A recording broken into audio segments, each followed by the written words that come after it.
Today is my second day of this AI law paper series, and I haven't finished the first paper yet, and so I will cover part 2 today.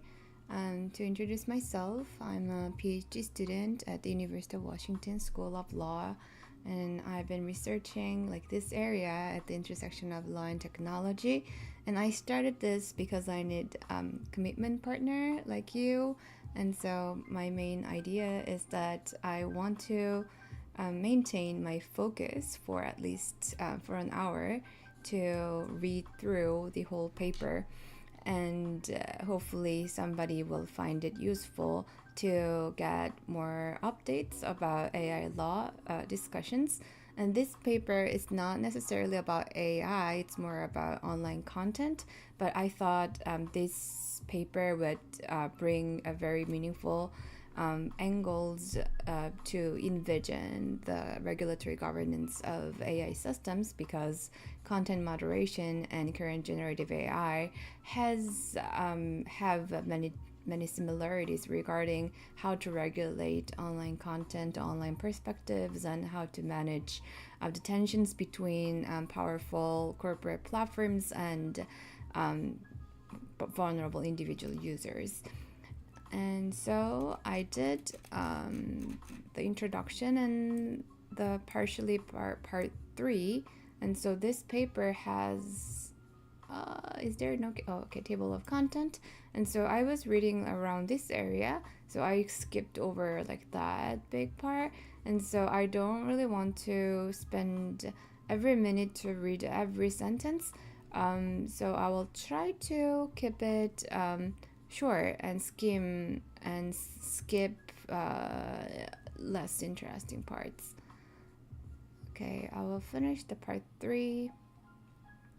So part 3 was talking about Legitimacy's empty promise. The main idea is that Facebook's oversight board was created to increase the perceived legitimacy of content moderation decisions of Meta, because corporates have their own interest, and so it's not really clear that whether this content was taken down because either Elon Musk or Mark Zuckerberg, corporate owners, didn't really like, or it was really harmful for general users. And so the Meta didn't really want to be viewed as an arbitrary decision maker in this highly sensitive topic. And so they outsourced their decision making authority to the Meta Oversight Board.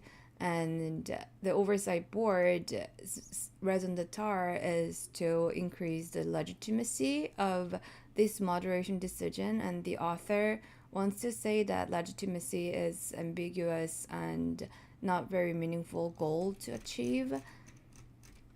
And so, and she criticized that the board didn't really answer the questions about the difficult issues, and so they tried to avoid or tried to not directly address what is acceptable and what is not acceptable. And probably that it's hard to agree, hard to draw the consensus among different members of the board. And so they simply didn't really address it, and so this author find it as a big gap in their intended purposes. So they achieved something as a transparent and accountable content governance, but so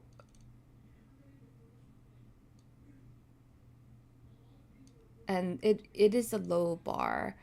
So instead of questioning whether the board was actually create productive outcomes, and they were the public surrounding this board had a low standard, that because the board made the decision making procedure more transparent, and then so it made some meaningful achievements.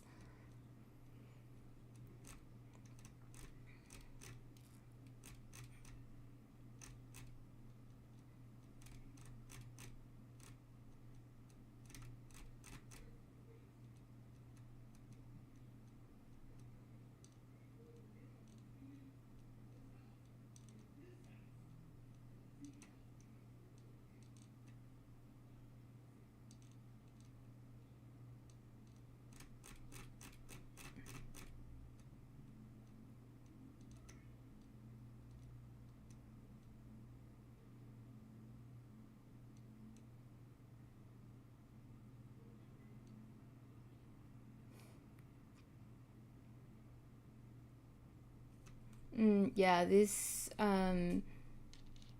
paragraph is talking about the board has um, conflicting like purposes, because the public faith in the board relies on the board looking like a meaningful accountability mechanism and not mere sham. So they had to look harsh, they had to look tough on Meta to garner public approval as it is intended. But if the board is too tough on Meta, then Meta will simply ignore it, which would set off a downward spiral as it would make the board look weak. Actually, it happened recently. The Meta decided to ignore the board's decision, which would cause the board would lose public approval, which makes it easier for Meta to ignore it in future. Thus, to be successful, the board must walk a fine line between um, appearing to bring Meta to heel while not getting too far out over its own skies. It must hold Meta accountable, but also know its own limits. As one board member explained, one of the dilemmas of the initial stages of the board is the feeling that if we play too hardball, they will shut up entirely. So we have to develop a collaborative modus operandi. We can't be too tough, lest this experiment kind of fail on inception. Who said that? Hmm.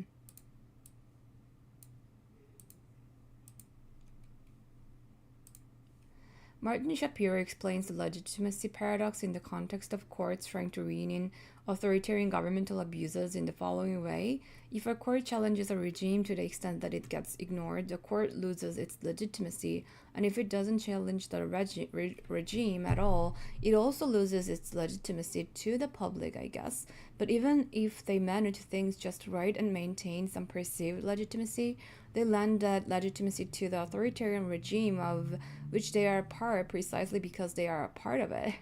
This means that the board necessarily co-opted into bolstering Meta's own legitimacy, not merely its own, and it almost also means that the board cannot risk the weakness that comes with being too publicly controversial. Ultimately, this explains the board's reluctance to meaningfully engage with the project of developing a normative framework for its decisions, focus on easy to measure metrics of success rather than necessarily meaningful ones, and pattern of sidestepping hard calls. The board is not incentivized to provide answers so much as it is incentivized to slap Meta over the wrists. Take the development of a normative framework for thinking about the private regulation of speech in a rights respecting and coherent way. Such a task is hard and will be controversial. As the board is confronted with this task, there is little the board can fall back on to justify its decisions beyond first principles, make it especially vulnerable to criticism for its own normative choices. Instead of showing its work, therefore, the board simply presents many of its conclusions as compelled by IHRL, when in fact what IHRL would require in the context of most content moderation decisions is almost entirely underspecified and indeterminate. That is, the board is making political choices but obscuring them, and it is differing to another day the work of creating a principled framework that creates predictability and can reconcile the various tensions in its work. This is a form of strategic avoidance. Postponing the decision of contentious issues could threaten the board's institutional viability. Institutional viability, Delaney.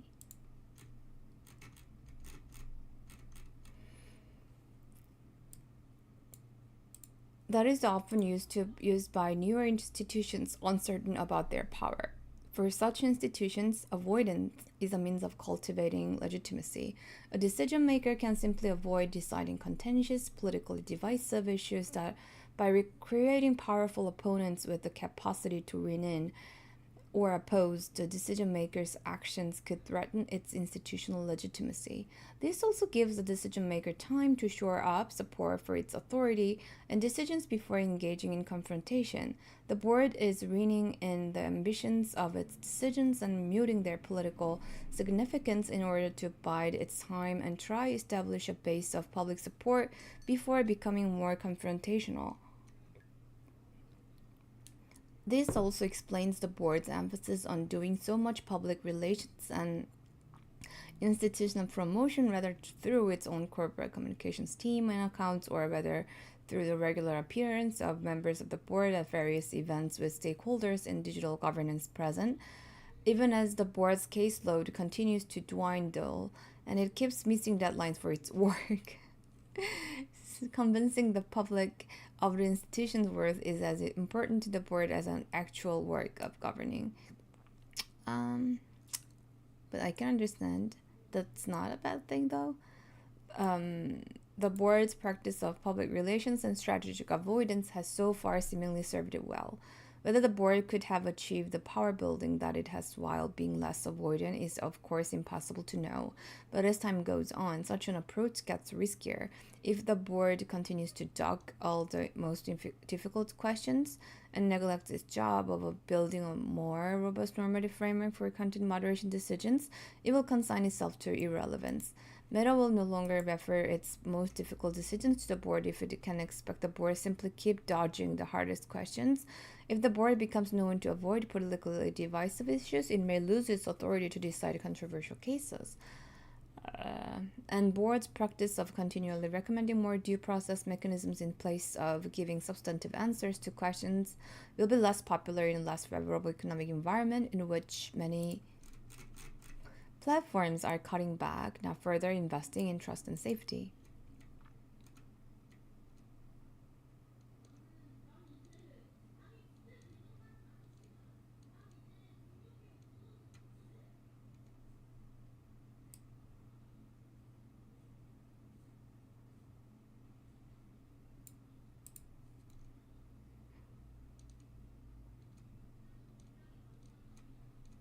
The revealed preference for performative governance.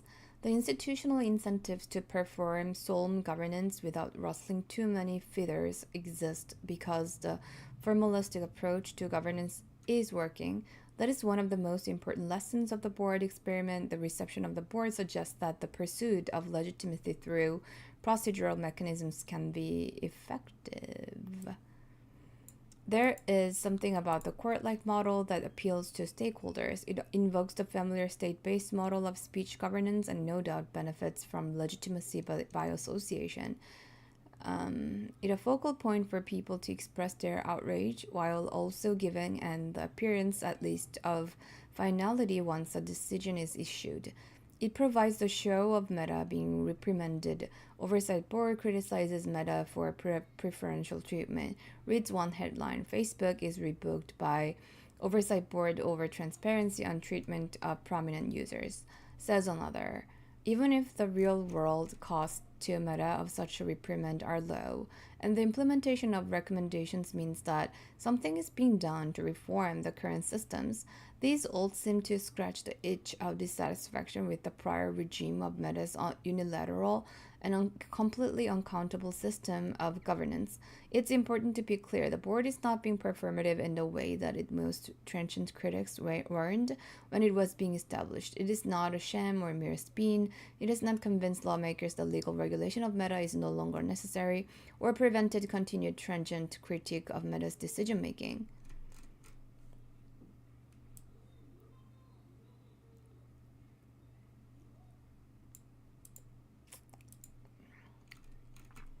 The board is meaningfully independent and is apparent prompting Meta to make changes to its systems, often of the kind civil society and others have been calling for from platforms for years, and indeed that regulators are drafting laws to bring about now. By making recommendations to Meta that brings about some of these reforms through self-regulation, the board is governing, and it is exactly the way that many stakeholders have asked for. It is receiving sociological legitimacy precisely because it is far less performative than many cynics predicted, or perhaps more specifically, it is performative in a way that is seen as legitimate. Sociological legitimacy as a poor marker of success. Ultimately, the board should be a reminder that legitimacy is not a standalone good. Is not a standalone good.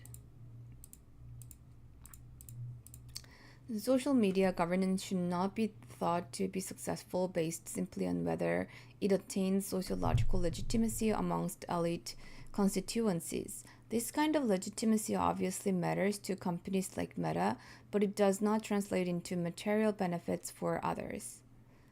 Worse, focusing on legitimacy as the metric that needs to be maximized can divert attention for the need for other kinds of reforms, and as in authoritarian regimes, a veneer of legitimacy can provide cover for continued engagement with an otherwise objectionable institution. What this article has shown is that institutions can establish legitimacy even as they neglect core parts of their job. Ultimately, calls for more legitimate social media governance are both accurate and too abstract to be useful as a guide for institutional behavior. They respond to the understandable intuition that the prior regime of unilateral power over content moderation is normatively undesirable, but avoid the much harder and ultimately inherently contestable question of what would be better.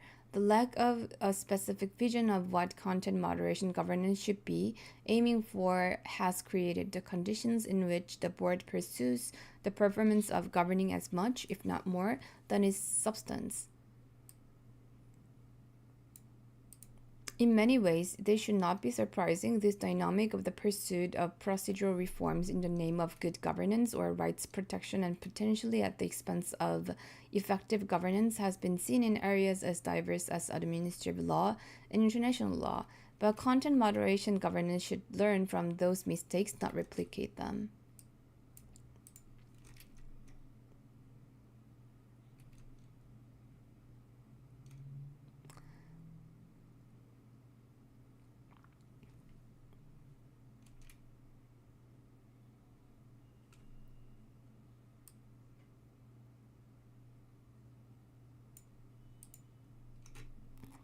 The point is not that there are some obvious correct criteria of good governance that the board should be using instead.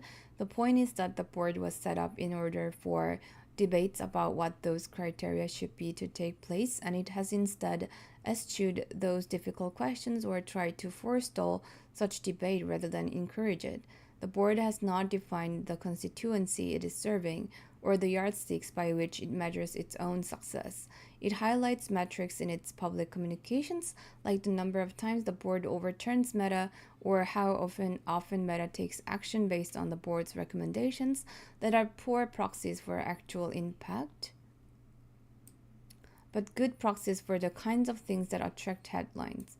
It doesn't encourage debate or disagreement with its decisions, giving the briefest and more abstract possible account of minority views or disagreement within the board itself and its decisions. The board experiment also makes clear that oversight institutions cannot and do not operate in a vacuum and respond to the incentives created by their political environment. This means that setting up oversight institutions is only the first step in creating an ecosystem of accountability for content moderation. Watchdogs also needs to be watched and made to show their work. Accountability and oversight need to be a dynamic and ongoing processes involving a broad base of stakeholders. The board has not so far been subjected to the level of critical examination commensurate with its status and influence. Part of the problem is surely lack of competition. The board currently has a monopoly as the only example of public-facing content moderation oversight and precedent-based decision-making. Perhaps the creation of other oversight institutions, such as those that will spring up to serve companies who need to offer recourse to an independent third-party arbiter under Europe's DSA, will spur improvements. But part of the problem is also that content moderation discourse has always been more interested in spectacle than substance. For years, content moderation debates have focused on anecdata and individual decisions rather than interrogating the underlying systems and the pragmatic trade-offs that such speech ecosystems entail.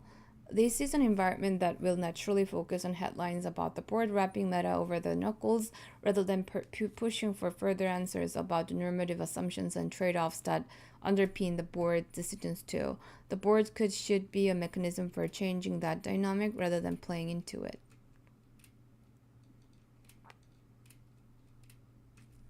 Has the board improved content moderation governance? We might say compared to what? To say the board is better than nothing and achieved something is a start, but it is harder to evaluate whether what the board has achieved is meaningful, whether it is commensurate with the level of investment and attention it has been given, or whether it is the best we can hope for from content moderation oversight. The answers to those questions require much more critical engagement with the board work than has generally been undertaken so far, paying much more attention to the politics and incentive structures of the board itself, and demanding greater proof of work. When the board was being created, the discourse was dominated with concerns about Meta's incentives and how to ensure that the board was sufficiently insulated from its creator to be a meaningful accountability mechanism. But this article has argued that the board's own institutional incentives and political environment are impacting its work in significant and underappreciated ways, and it is time to pay more attention to them. The critiques in this article of the board should not therefore be understood as critique of the board alone. They are critiques of the larger discourse of content moderation, which, after first dismissing the board's entirely, has come to assume its significance and accept its influence rather than uncritically, while failing to ask enough questions about that exactly the board is or should be trying to achieve. Okay, I'm going back to part 1. So part 1 is going to discuss how board started and how it ended. I guess it's not beginning and ends, it's beginning and its purposes. The origins of the board reflect a pervasive anxiety about the legitimacy of content moderation governance. The board was created at a moment when long-standing concerns about the unaccountable power platforms wielded over digital public sphere had reached a crescendo and was Meta's attempt at placating those concerns. This part briefly describes its origins and design.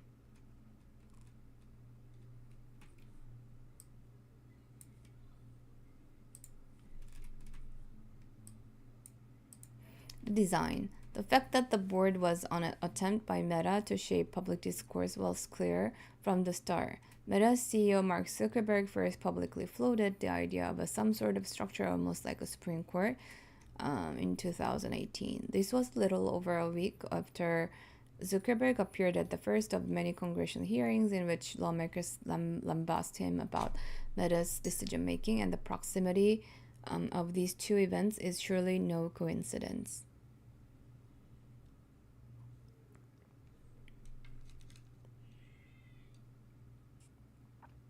I can remember there was one law professor who highly recommended this idea to him. Was it someone at Stanford?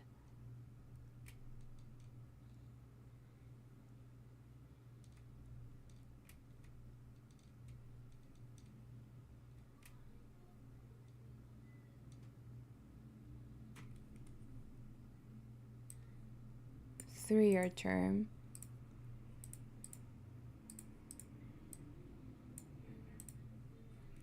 These members hear appeals from users or take referrals from Meta itself.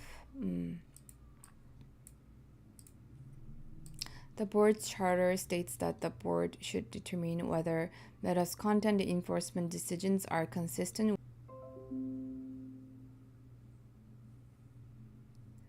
Despite the name Oversight Board, which might be thought to imply sweeping oversight of Meta, generally the jurisdiction of the board, the kinds of decisions and cases it is empowered to review, has always been extremely limited and explicitly does not cover some of the most consequential parts of the company's operations.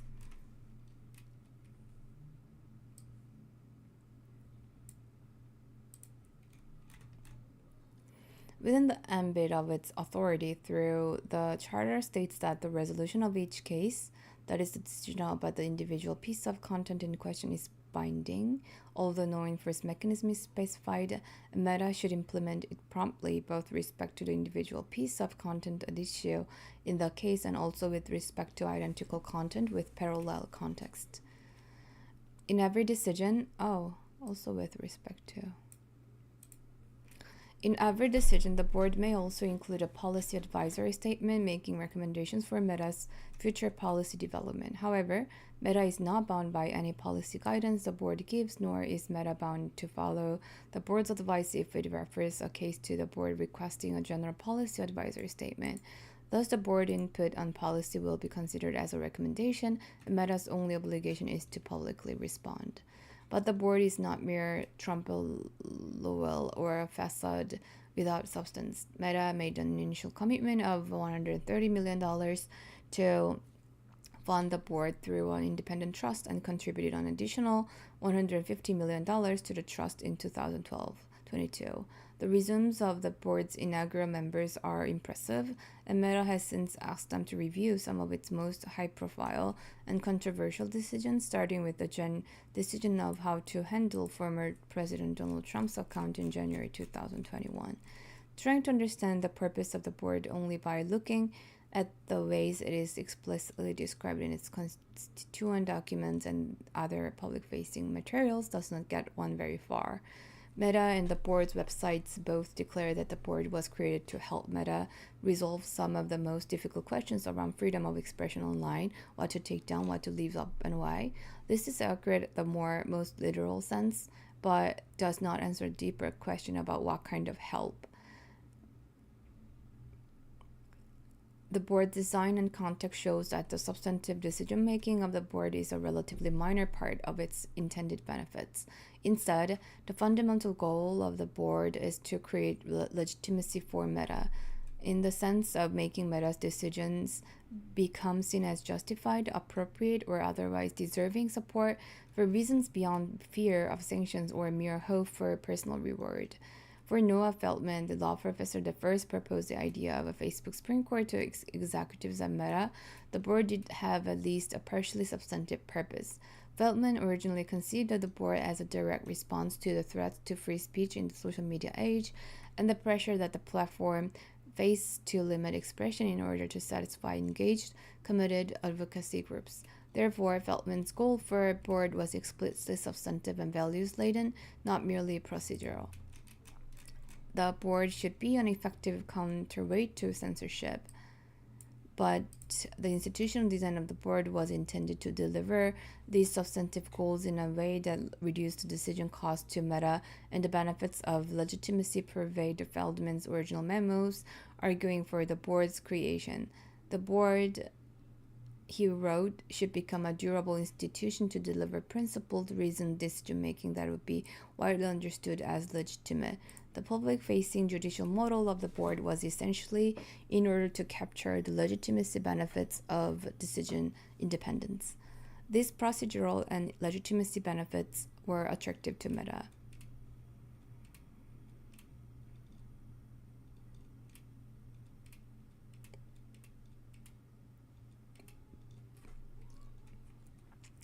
Thus, for Zuckerberg, the board was intended to outsource the decision-making, not necessarily to make it better or more speech protective.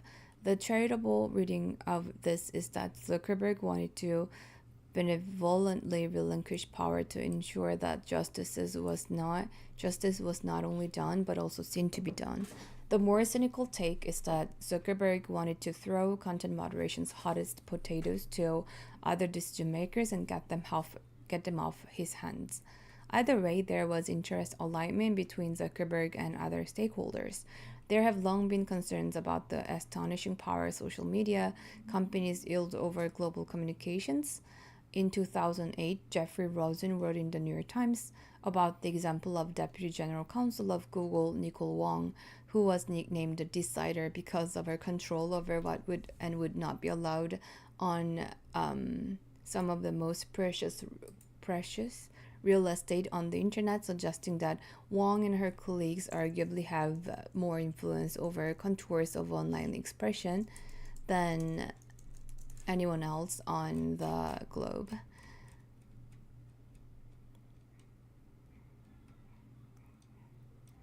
Rebecca McKinnon wrote about the lack of traditional forms of legitimating constraints on the power of tech platforms and asked again, how do we make sure that people with power over our digital lives will not abuse that power? As the companies in question only grew in size and importance, these concerns became more pressing, and they reached new heights in the aftermath of the 2016 US presidential election. The fundamental problem for Meta in that moment was foreshadowed by Professor Timu over a decade and a half before in the context of one of Meta's competitors. To love Google, you have to be a little bit of monarchist. They live and die on trust, and as soon as you lose trust in Google, it's over for them. In the tech clash, people's trust in platforms hit a nadir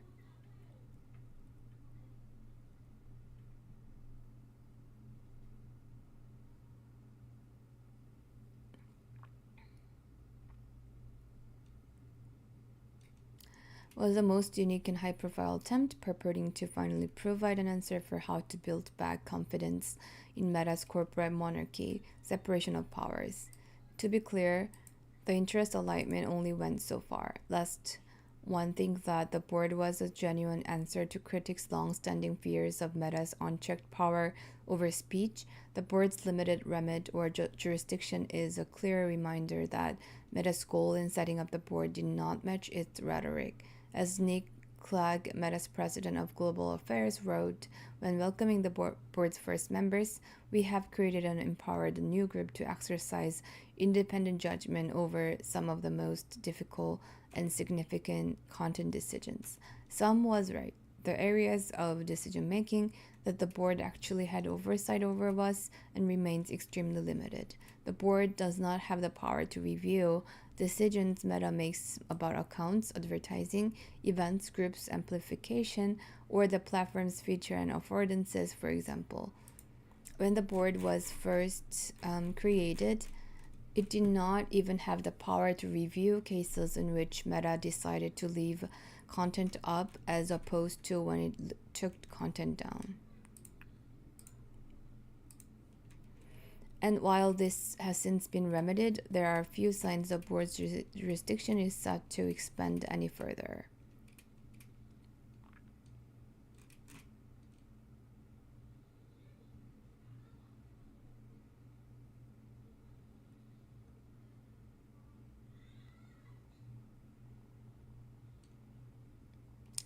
Thus, in many ways, Meta's creation of the board resembles authoritarian government's use of courts.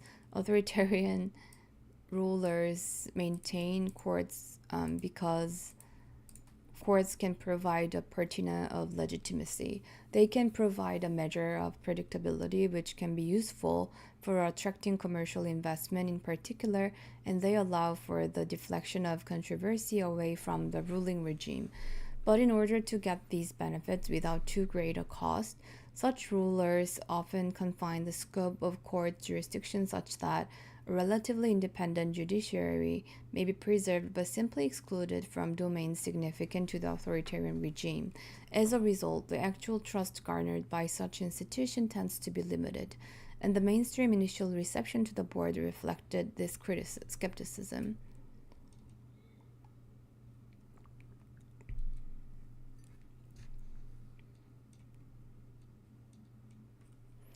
The cost-benefit balance that Meta struck in, the board's design was opting for a fairly robust independence mechanism within limited jurisdiction.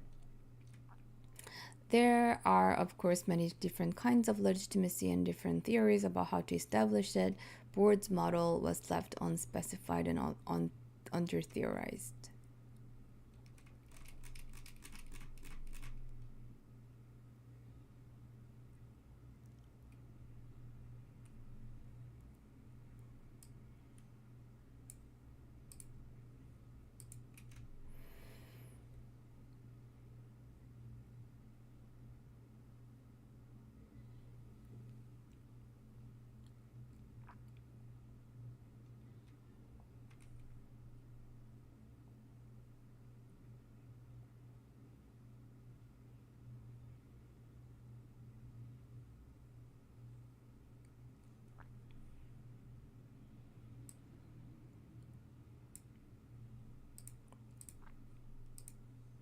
But most fundamentally, the board design is centered around creating legitimacy by replicating a form of speech governance that is afforded a degree of presumptive legitimacy.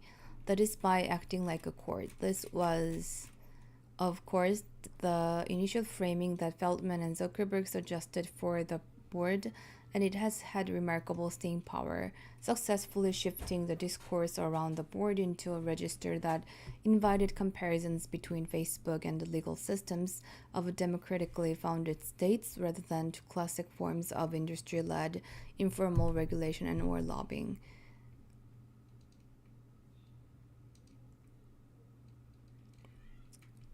To provide public rationales for its decisions, as Feldman argued in his original proposal, the key to making this private court approach work is recognizing that there is no magic bullet solution to balancing competing values.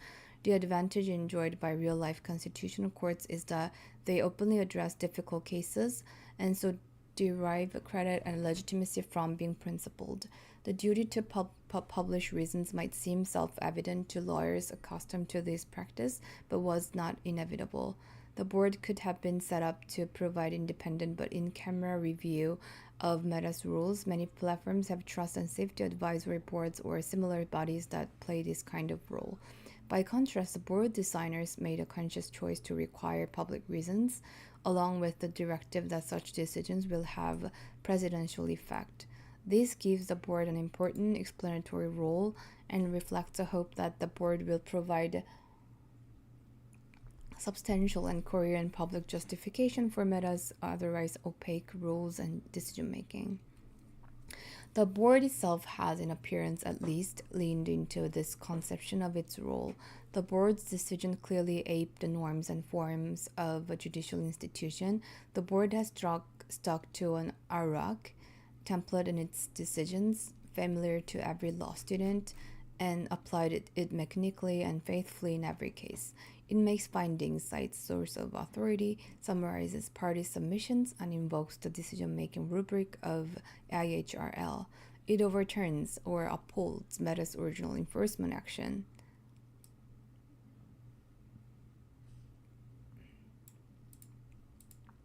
In all these ways, the board is seeking to invoke the legitimacy afforded to legal decision-making.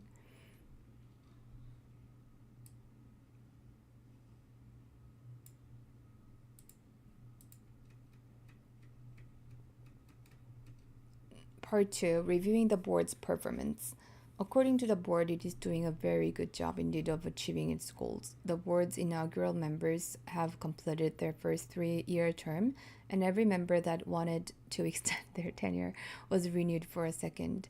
The board's trustees, who oversee the process for approving a board member's reappointment, thus appear happy with the board's overall performance. The board's own assessment is also unequivocal.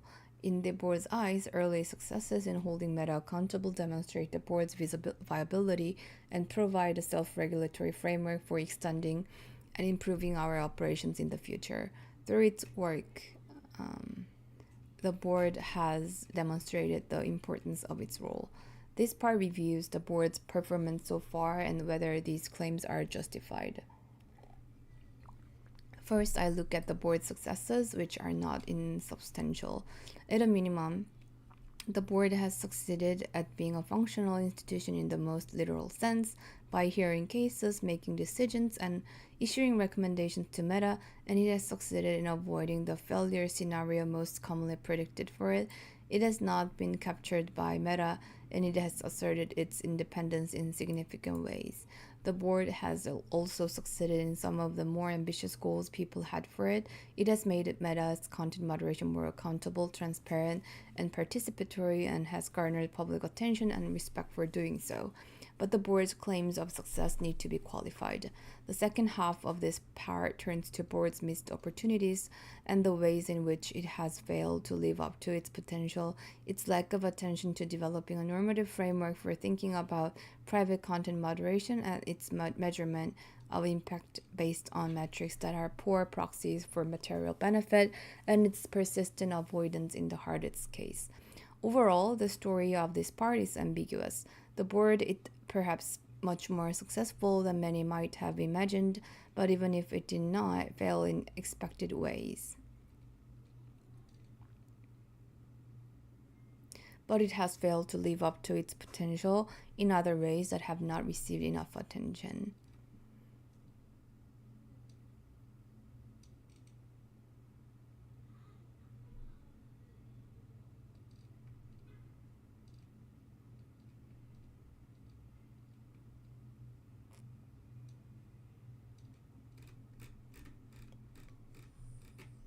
To start, the board has succeeded at performing its role in the most literal sense.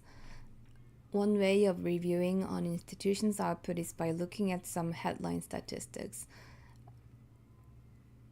Overturned Meta's decisions 70% of the time, made 86 policy recommendations.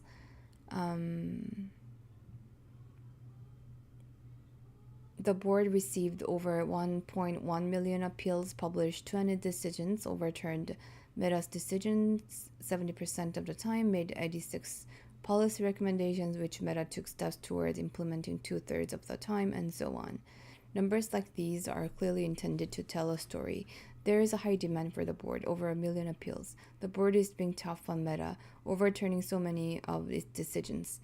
The number of recommendations it makes far outstrips the bare numbers of decisions it makes, and its power is evident in how often Meta has committed to reform as a result of the boards of the work. The exact numbers have changed in subsequent years, but the overall gist and the story they are intended to tell has remained the same. It is important to put this story in context, however. Pushing a little on these numbers reveals a more complicated picture than the one that the board wants to portray. Let's take a few illustrative examples. First, the board often points to the fact that many users have lodged appeals to the board to indicate enormous pent-up demand for additional review mechanisms. On average, the board received a case every 24 seconds. The board highlights this figure to suggest that there is an ongoing demand from users to appeal Meta's content moderation decisions to an independent body. This figure, of course, does not show that there are some users who remain dissatisfied with Meta's rules and internal appeals processes, but by itself, this number actually tells us little about the importance of the board or the general public demand for such an institution. In reality, in context, the number is actually astonishingly small. The board received an average of 3,537 appeals per day in 2022, while Meta actioned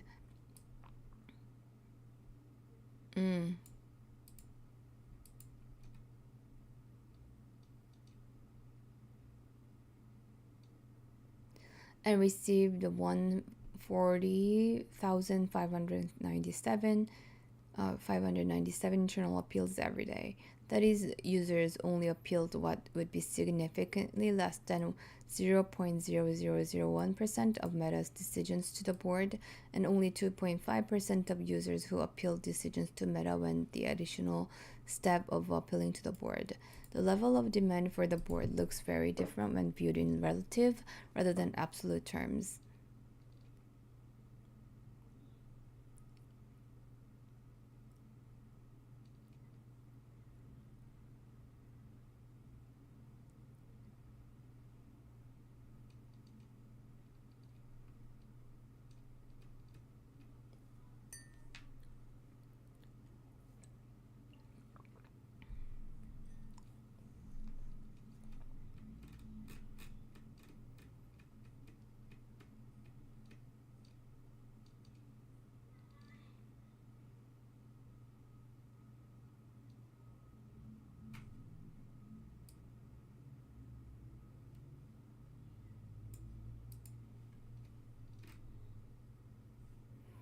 The paucity of issued opinions is not the consequences of a paucity of funding. As Helfer and Len note, out of all the international human rights tribunals, only the European Court of Human Rights has a budget that is anywhere close to the size of the boards, yet the ECHR reviews more cases by several orders of magnitude per year than the board. Board decisions are also significantly shorter, generally less detailed than a typical appellate court decision. For people earning six-figure salaries, the board's output is incredibly low. Worse yet, these relatively few and short decisions often arrive after the deadline set for them in the board's own bylaws. In a sign of the quasi make believe nature of the board, the fact that essentially every decision is now issued in breach of the procedure laid out in the board's nationally constituent documents appears to trouble no one involved in the project. The board simply notes the reasons why decisions are late in footnotes in the board's transparency reports.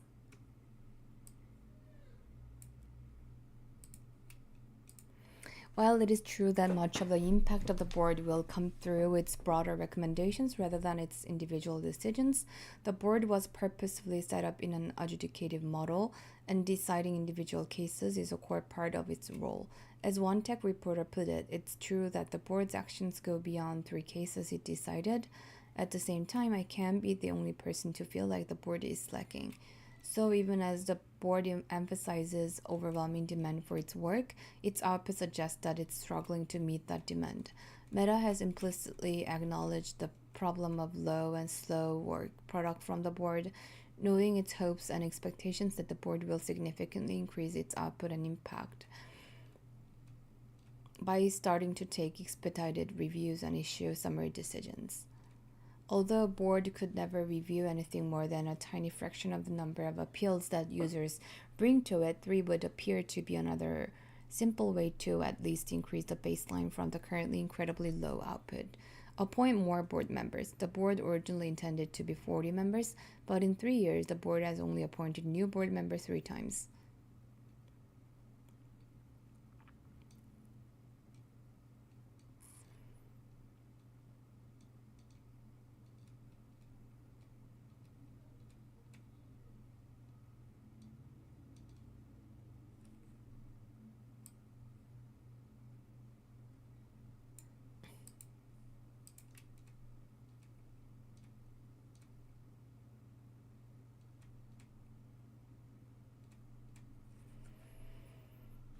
Another metric that is somewhat misleading is the board's statistics about how often it overturns Meta. The way this figure is presented suggests that the board is being more confrontational with Meta than it really is. When the board announces that it has overturned Meta, the suggestion is that the board and Meta disagreed on the outcome of a case, but the board's decision prevailed. However, in many instances in which the board says it has overturned, the board and Meta do not disagree about the right outcome at all. This is because frequently once the board selects a case, Meta reviews the content in question and finds a mistake in its original enforcement action. It therefore agrees with the board that the decision was wrong and reverses its enforcement decision. In these cases, though, the board will still announce it has overturned Meta's original decision. To be clear, it's not that the board isn't serving a valuable function in these cases.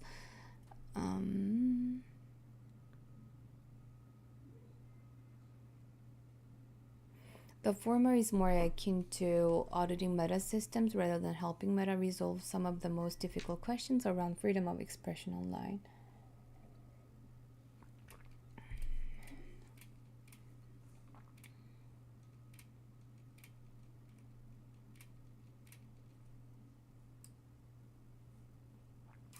The board assertion of independence. The board has been successful in defining its identity as an independent entity, and not merely one acting at the behest of its creator.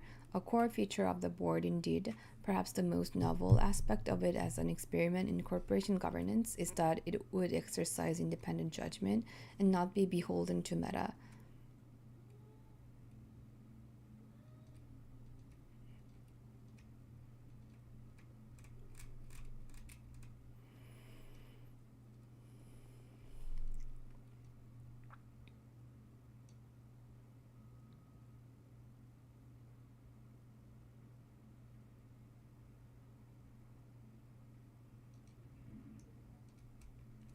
To be clear, Meta did not give the board completely free rein. Indeed, the remit of the board ensures it cannot function as a comprehensive oversight body by only allowing it to review a small portion of Meta's decision making. Nevertheless, Meta did give the board substantial independence by putting the board's funding into an irrevocable trust and placing the power to remove board members exclusively in the hands of independent trustees. This, of course, was not selfless. Meta could not get the legitimacy dividends it wanted without such independence. Perhaps most consequentially, the board's recommendations have been broader than originally envisioned.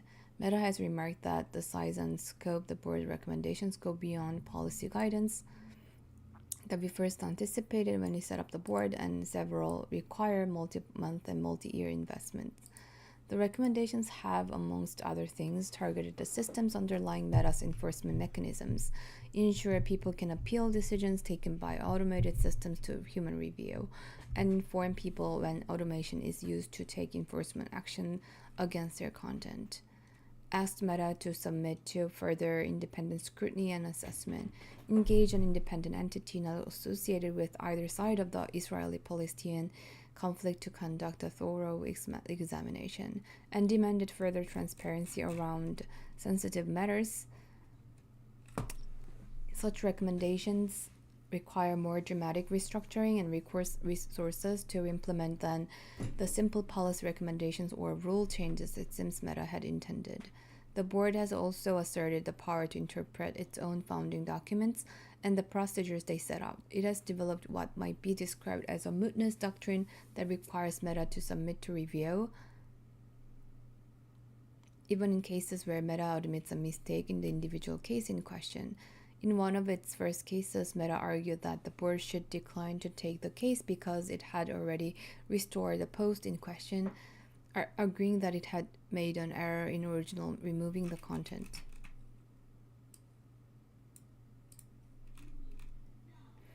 But the board rejected that argument, saying Meta had misinterpreted the board's charter and that for Facebook to correct errors the board bring to its attention and thereby exclude cases from review would integrate the boards inappropriately to Facebook's internal process and undermine the board's independence.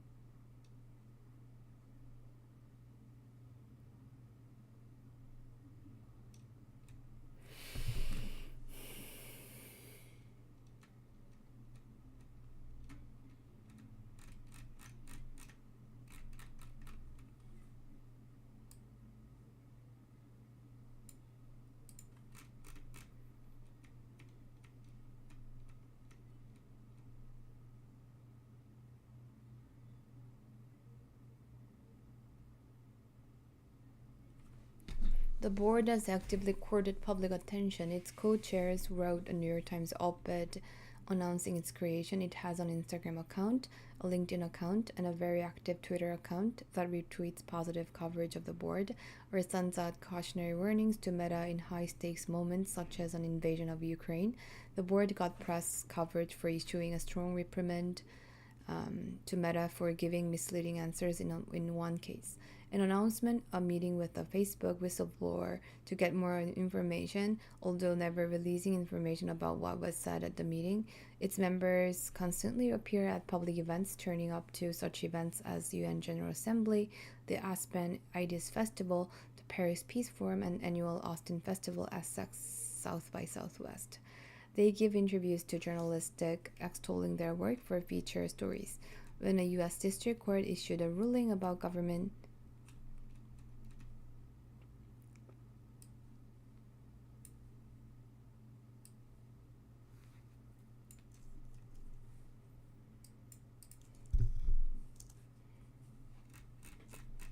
communications with social media platforms, to board members wrote opinions pieces in mainstream outlets explaining how the board had dealt with a case raising the same issues and recommended a better solution. The board has a newsletter promoting its activities and releases quarterly transparency reports extolling its achievements in getting Meta to enact reforms.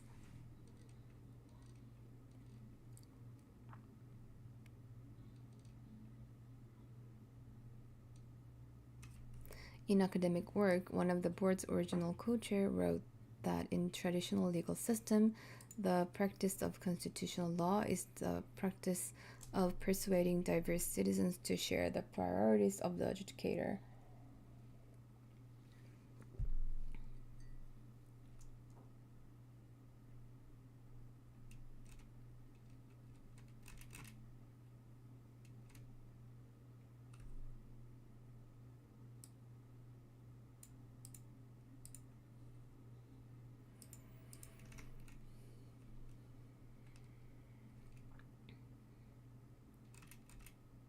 But it was written in 2013.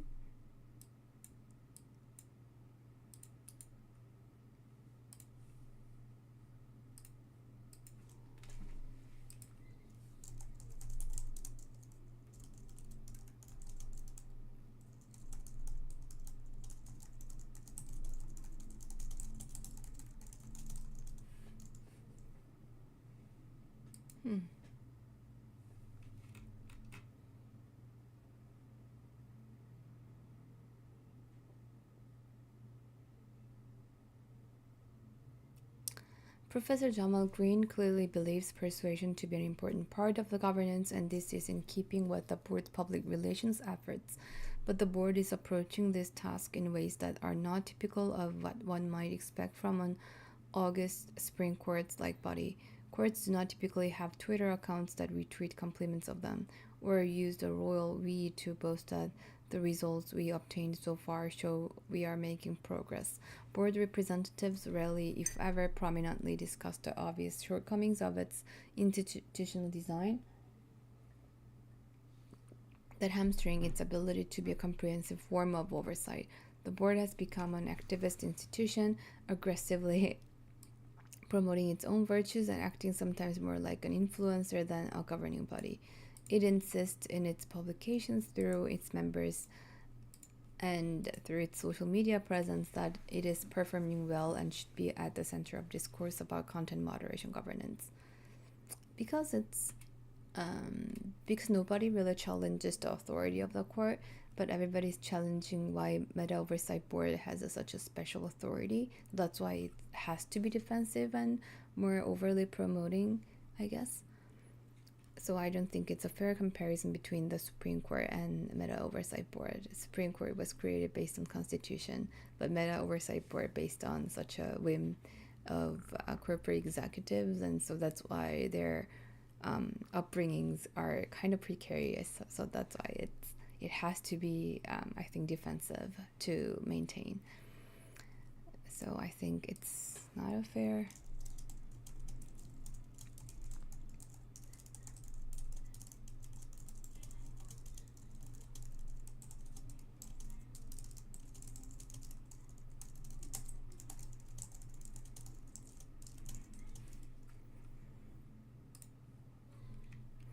The board has been very aggressive in exercising its power under the charter to provide optional policy advisory statements in addition to individual decisions in each case, giving multiple such recommendations in every decision. Critics suggest that board could only have limited impact on Meta because the format of individual appeals meant that the board would only review a small fraction of Meta's decisions.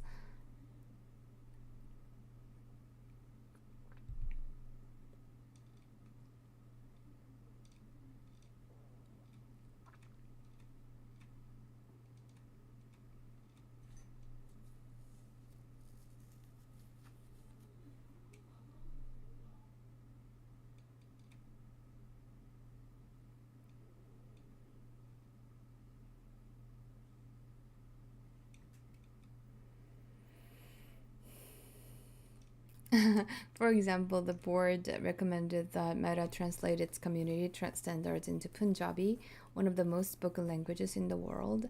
Such a recommendation hardly requires expertise in freedom of expression to recognize as important, but the board highlighting the issue does appear to have made Meta act more quickly than it would have otherwise.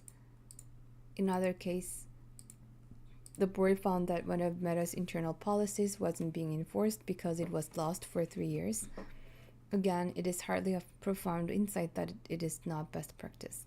The board has an obvious and positive impact in cases like these, but perhaps not the kind of impact that should really require years and $280 million to bring about. In such cases, the board is playing the role of a glorified auditor rather than an appellate review body. Identifying points of failure can be important, but it is not necessarily the original vision for the institution. Other reforms sound good, but their impacts are unclear. For example, a common recommendation in the board's decision is that Meta should add further language and clarity to its various community standards. The board asserts that these recommendations are designed to further the IHRL principle of legality, but whether they actually make a difference to users or make content moderation any more predictable and consistent is an open question.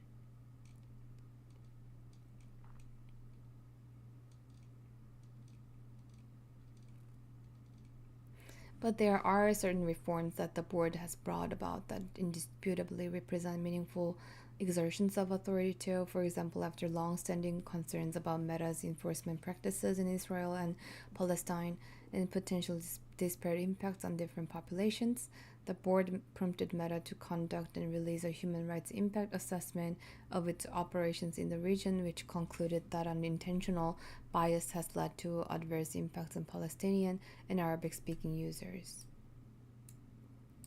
Meta also committed in response to board's recommendations to begin notifying users if their content is removed due to an extra request from a government actor and to include information in its transparency reporting about how many such requests it receives. Both of these initiatives are examples of reforms in areas that civil society had long been raising concerns about for years without getting traction. This suggests that the board has some meaningful capacity to influence Meta that other subsiders lack. The board's recommendations have also become more sophisticated and targeted over time.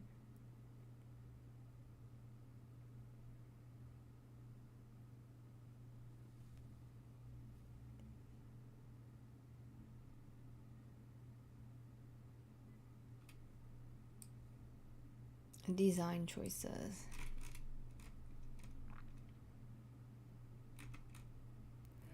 Early decisions turned on matters like comparing slightly different translations of individual posts or different inferences about the poster's individual intent. The board's later decisions move away from such fact-specific analysis, acknowledging the impossibility of getting every decision right at scale, and looking for discriminatory patterns of enforcement, and using individual errors to identify systemic breakdowns requiring reform. Because the trade-offs and complexities created by the volume and speed of content moderation, this move from an individualistic to a more systems thinking based approach is necessary to address the system design choices that matters at scale. The shift in the board thinking is marked, shows growth in members' understanding of these systems they are overseeing. There have also been some significant losses for the board, however, including or perhaps especially in high-profile cases. Meta refused to take up in any meaningful way one of the most consequential recommendations in the Trump suspension case to review its potential role in the election fraud narrative that sparked violence in the United States on January 6, 2021, and report on its findings.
So this is a part that can be interesting, rules without the reason, and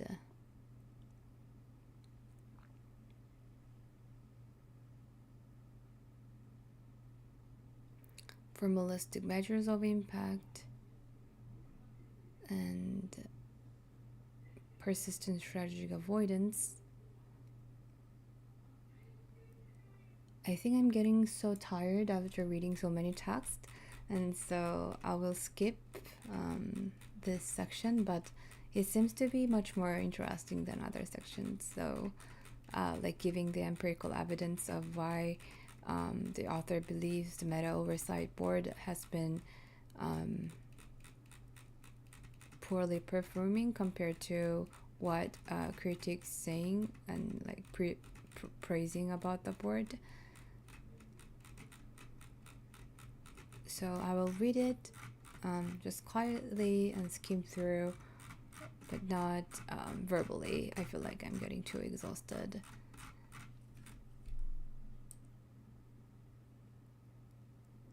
Okay, so it's been great, like 70 page reading 70 pages article like verbally. It turns out to be a quite challenging task. So I'm not sure how I can improve this in the later videos, but I kind of like the serene atmosphere of just quietly reading this article, and it's very effective to digest the gist of the article compared to like relative to what I've done if I'm alone. So I want to say that I feel grateful to have you here, and I want to keep going with other articles, and I'm not sure what's gonna next, and probably pluralistic values that is up on archive right now, written by my colleagues at the UW. So yeah, I will see you probably tomorrow. Thank you so much.